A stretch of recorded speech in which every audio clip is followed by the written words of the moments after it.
नमस्कार दोस्तों, मुझे उम्मीद है कि आप सभी अच्छे होंगे, स्वस्थ होंगे और शानदार समय व्यतीत कर रहे होंगे।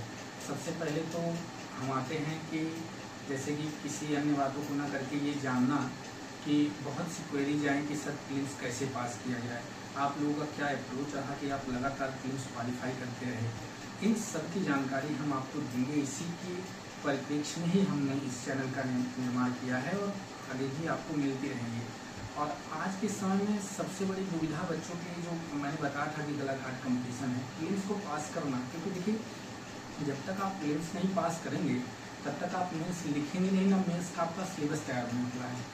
पहले आपको बाधा जो है वो प्रीलिम्स की पार करनी ही होगी और इसी बाधा को पार करवाने के लिए ही हमने इस पीसीएस हिंदी चैनल का निर्माण किया। और आप भरोसा करिए कि अगर हमने जो स्ट्रेटजी बताई और आपने उसको पूरा फॉलो किया तो मैं दावे के साथ कह सकता हूँ कि आपका प्रीलिम्स तो कम से कम नहीं रुकेगा और मेंस भी नहीं रुकेगा। पहले आप प्रीलिम्स को पास करिए और आप विश्वास करिए कि हम जो आपको स्ट्रेटजी बताएंगे उस पर आपको भरोसा करना है। क्योंकि आपको जैसा कि हमने बताया और हम अपनी मार्कशीट भी आप लोगों से शेयर करेंगे कि हम लोग निरंतर कई वर्षों से लगातार प्रीलिम्स पास करते आ रहे हैं। चाहे बिहार पीसीएस हो, यूपीएससी हो, यूपी पीएससी हो, एमपी पीएससी हो, हर पीसीएस की प्रीलिम्स हमने पास किए हैं। हाँ, ये जरूर है कि हमने मेंस के परिप्रेक्ष्य में यूपी पीसीएस की इंटरव्यू भी दिए हैं। तो हम आपको बताएंगे कि प्रीलिम्स का क्या अप्रोच होना चाहिए। देखिए, बात आज के समय में पढ़ने की नहीं है, पढ़ तो सभी रहे हैं, लेकिन एग्जाम की एक्चुअल डिमांड क्या है ये जानना बहुत ज़रूरी है हमें। जब तक हम इस चीज़ को नहीं समझेंगे तब तक प्रीलिम्स हम पास होने वाले नहीं हैं।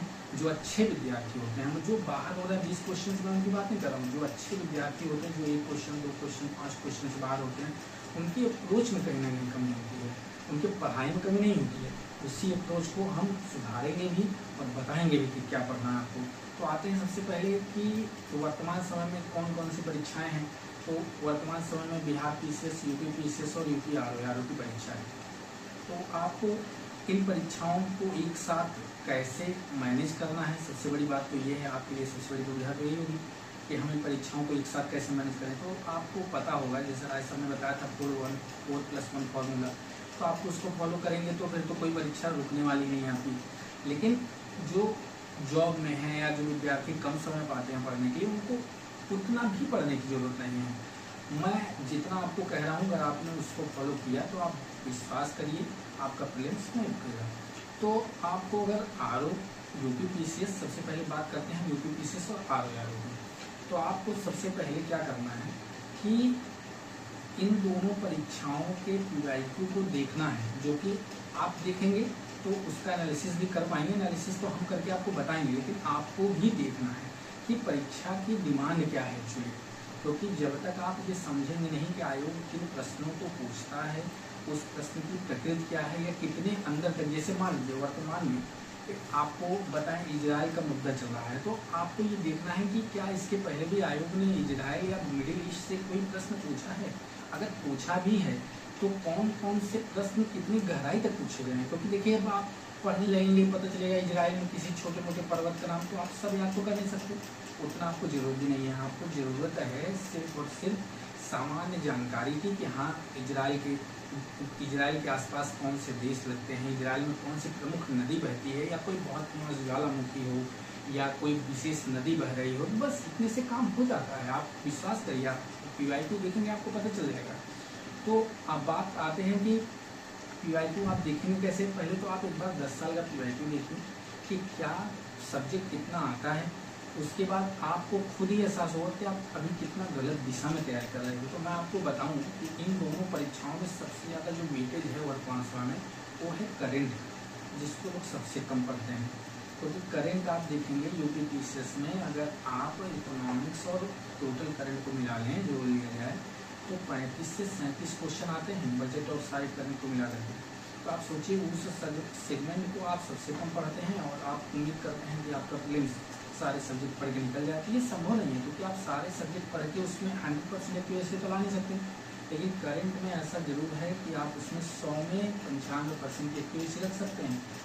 और आपको सबसे पहला फोकस करना है कि आपको करंट पढ़ना है पहला, दूसरा आपको ज्योग्राफी और इन्वायरमेंट पढ़ना है, तीसरा आपको पॉलिटी पढ़ना है।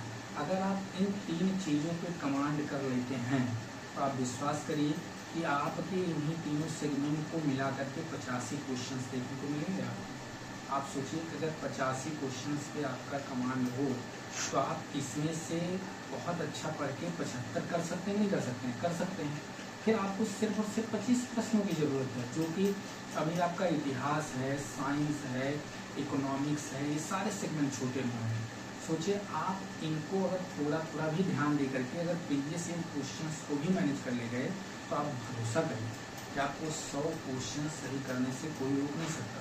और हम आपको उन विशेष टॉपिकों को पढ़ाएंगे भी।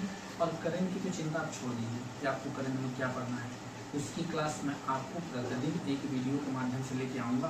अगर आपने उतना कर लिया तो आपको करंट और कहीं से पढ़ने की आवश्यकता नहीं पड़ेगी और आप पेपर दे के आएंगे और आप खुद कहेंगे कि सर मतलब गजब का था, मज़ा आ गया।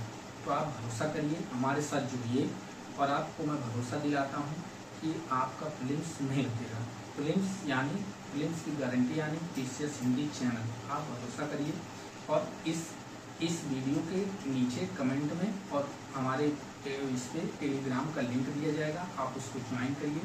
प्रतिदिन की जानकारियाँ उसमें मिलेंगी, आपको सिलेबस मिलेगा, आपको ये रोज़ का टारगेट दिया जाएगा कि क्या पढ़ना है, कैसे पढ़ना है, कितना पढ़ना है। आप इसी के साथ फिर मैं अगली वीडियो में आपसे बुक्स के बारे में चर्चा करूँगा, या आप हमारे टेलीग्राम पे जुड़ेंगे, वहाँ पे सारी जानकारियाँ शेयर की जा रही हैं और की जाएंगी। आप उसको ज़रूर ज्वाइन करें, चैनल को सब्सक्राइब भी करें ताकि आपके और भी दोस्तों को जानकारी मिल सके, ताकि हम लोगों के द्वारा हम लोगों का एक ही उद्देश्य है शिक्षा देने का। आप भरोसा करिए कि हमारा उद्देश्य पैसा कमाना है नहीं। पैसा कमाना होता तो आप इतना जानिए कि हम लोगों ने प्रीलिम्स मेंस इंटरव्यू दिए हैं तो हमें कोई भी कोचिंग 50,000 60,000 दे सकती थी, लेकिन हमारे जो पूर्वज कह सकते हैं स्वामी विवेकानंद के मैं सिद्धांतों पर चलता हूँ और मेरा मानना भी है।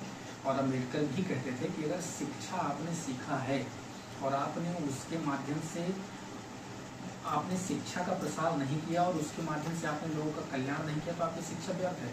तो मैं नहीं चाहता हूँ कि मेरे ऊपर ये कलंक लगे, इसलिए इसी वजह से मैं चाहता हूँ कि ज़्यादा से ज़्यादा इस चैनल के माध्यम से उन गरीब, उन वंचित या उन विद्यार्थियों तक हमारी बात पहुँचे या प्रीलिम्स निकालने में आसानी हो। जो बच्चे इतने सालों से संघर्ष कर रहे हैं, प्रीलिम्स नहीं पास होते हैं, जिनके पास कम सुविधाएँ हैं, जो दिल्ली या लखनऊ नहीं जा सकते, उनको हम बहुत ही मतलब कह सकते हैं निःशुल्क सुविधा में प्रीलिम्स पास करने की पूर्णतः गारंटी देते हैं। तो इसी के साथ मैं अपनी वाणी को विराम देता हूँ। जय हिंद, कल फिर मिलेंगे। नमस्कार, शुभ रात्रि।